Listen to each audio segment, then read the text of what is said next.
What's up, everybody? Will from Locked On Sound here today, and we're going to be talking about the Winchester SXP shotgun.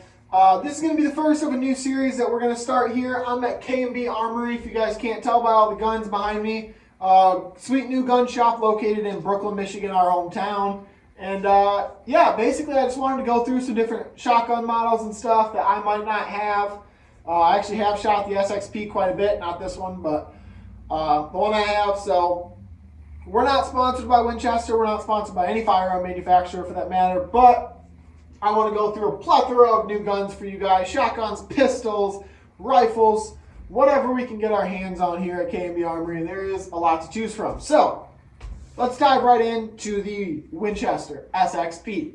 I'm going to start with a couple of just the base stats. In my hand right here is the Defender model. A lot of the stats I give you will go for the Defender, the SX4s, and a lot of the other types they have, you know, just with the 28 to 32 inch barrels for waterfowl hunting, which is, I'm guessing, what most of you guys are going to be interested in who are watching this video. But I'll point out some of the other models and stuff that we have to talk about here today. So all the Winchester SXPs are chambered in 2 3/4 and 3 inch. So there is no larger than 3 inch chamber for the SXPs.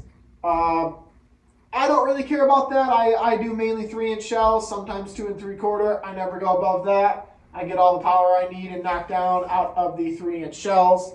A lot of you guys that are big goose hunters, I know though, do prefer the 3.5 inch shells. So just so you guys know, not really a huge option on that for the SXPs. All of what you're going to find is pretty much going to be in that 2 3/4 to 3 inch range. This one here has an 18 inch barrel, I believe. Yep, an 18 inch barrel. They make them all the way up to 32 inches. So be sure to check that out. Make sure you're getting the right barrel length that you guys want.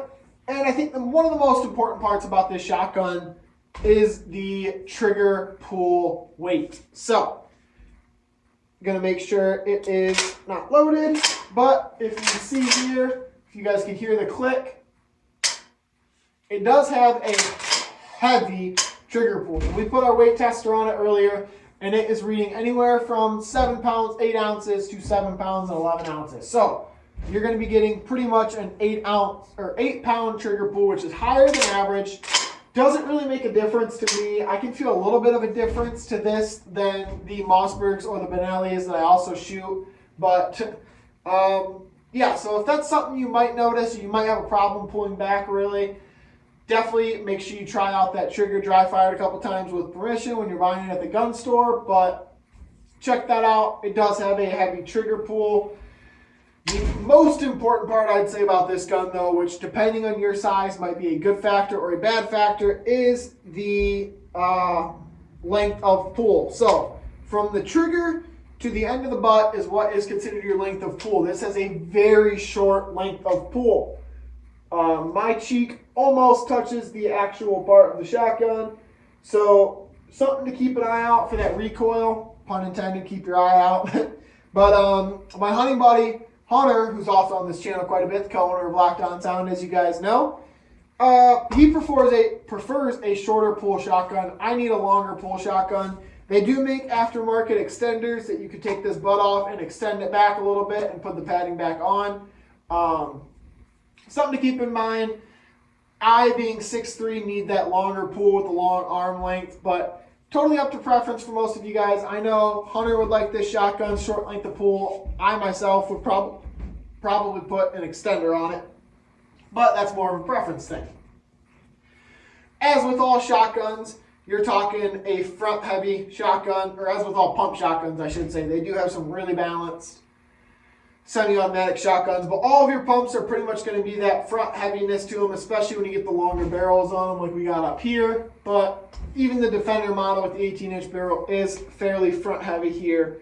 Going back to the trigger, I forgot to mention the large trigger guard. So if we just pull one of these off the rack from behind me, you can see a difference in the trigger guards. This one's much smaller. This one is a lot larger. It's got that angle to it. If you're using a dive bomb bag or another slim fit shotgun case, you might run into issues with it snagging on there or rubbing quite a bit. I know those dive bomb bags are notorious for rubbing finishes off guns, so anything that's sticking out like that, I believe it sticks out almost a full inch, so that would be something you do want to worry about, or at least keep an eye on, make sure you're not rubbing any finishes off anything. Definitely something you want to know before you buy the shotgun. The only real downside of the shotgun that I have found is when loading a shell into the chamber, or into the tube I should say, it's very smooth up front, but there are these corner pieces inside of here that can snag. I've actually seen somebody rip open their gloves as they're loading shells before, so definitely something you want to keep in mind. Careful when you're loading your shells. Most people don't have an issue with it. Their thumb fits right in the groove that's made for it, but if you're loading shells sideways, or if you just got a big thumb maybe, it is something that you're going to want to keep an eye out on. I've only seen it happen one time. I actually put a pair of gloves on and was just rubbing on there earlier and didn't notice any snagging, but you can see the corner edges that might pose a problem for that. The only other issue for this shotgun is this one here has just a regular brass iron sight, but some of the other ones come with the fiber rod sights. Those are known to spin off. A lot of shotguns have issues with those coming off over time. The SXPs have issues with them being loose right out of the case. So make sure you torque it down. Just spin it with your fingers and your thumb and make sure it's tight. That way, your first hunt or two, it doesn't come out and fall off. So just another thing to note, it's not necessarily a downside. It's just one of those factory things that I think Winchester should probably correct if they haven't already. So just make sure you give it a little torque down with your finger and know that that sight might come.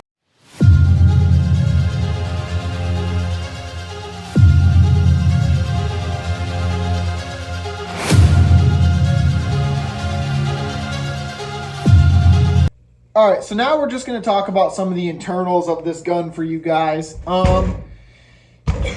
We've already touched on, a lot of how the mechanisms look and how they work. So I'm just going to break down a little bit more for you guys about the types of, the trigger group and the firing pin and stuff and how it looks. So super easy to break down. This screws off up top, just like most of your shotguns probably do. And then you're able to slide the barrel right out. So super easy if you got to change anything. There's not much to the actual barrel here. Pretty heavy weighted barrel, I feel like, especially I'm breaking apart the Defender like I said earlier. So not too much there to talk about. There's your barrel. It gives your engraved on it as, your chamber and manufactured in Turkey and all that. Most of your Winchesters are manufactured in Turkey now. So looking into a little more, I'm probably not going to go ahead and take the pin out and show you guys all the internals, but the trigger group, which is this entire mechanism here that moves forward back here, this whole group is extremely similar to the Benelli Nova. So any of you Benelli Nova fans, it's basically the same design. I was shocked when I took it apart earlier and saw how it was manufactured. So yeah, the trigger group, extremely similar to the Benelli Nova, very reliable, very smooth, good oiled parts. The firing pin itself back here is actually very similar to the Stevens firing pin. I've got a Stevens shotgun here. So they're actually very similar as far as the internals for the firing pin here. You can see the way they're laid out. The sizing of everything, the distance here are virtually exactly the same. I think they're micrometers difference. So they use a very, very similar firing pin.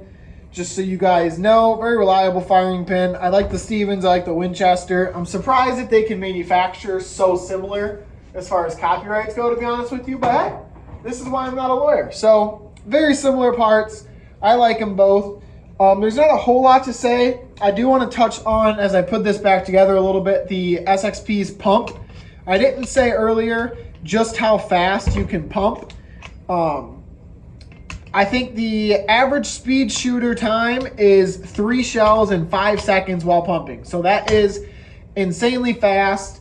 I like that a lot. I was watching some videos earlier and timing myself earlier. I got about 0.71 seconds is what I was able to load off on. So a lot of videos I saw of actual competition speed shooters, they're in the 0.5 to 0.6 seconds. So very fast. This is known as one of the fastest pump shotguns in the market. Same with the SX4 being known as one of the fastest semi shotguns in the market. So overall, guys, great gun. Excellent mid-range bang for your buck, pun intended. If you guys are looking for a mid-range shotgun, you're not wanting to spend the Benelli money, but you're not wanting to get, an M88 Mossberg, excellent choice, very reliable, very durable. Let me know what you guys think in the comments, especially those of you who have shot a couple thousand rounds out of these shotguns. I look forward to hearing what you think, and let us know.